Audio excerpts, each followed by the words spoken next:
गोसेखुर्द उजव्या कालव्याच्या पाण्यासाठी सुरू असलेले महिला शेतकऱ्यांचे आमरण उपोषण दिवसेंदिवस अधिक आक्रमक होत चालले आहे.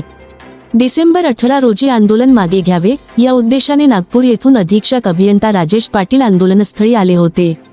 मात्र आंदोलकांनी 11 फेब्रुवारी 2025 रोजीच्या कार्यकारी अभियंता कार्यालयाच्या पत्राचा दाखला देत 45 किलोमीटरपर्यंत पाणी देण्याचे लेखी आश्वासन प्रशासनाने दिले होते असा ठाम मुद्दा मांडला. या आश्वासनावरून प्रशासनाने यू टर्न घेतल्याचा आरोप करत आंदोलक व अधिकाऱ्यांमध्ये तीव्र शाब्दिक चकमक झाली. जोपर्यंत पाणी मिळत नाही तोपर्यंत माघार नाही असा पवित्रा घेत आंदोलकांनी अधीक्षक अभियंत्यांना आंदोलनस्थळावरून जाऊ न देण्याचा निर्णय घेतला.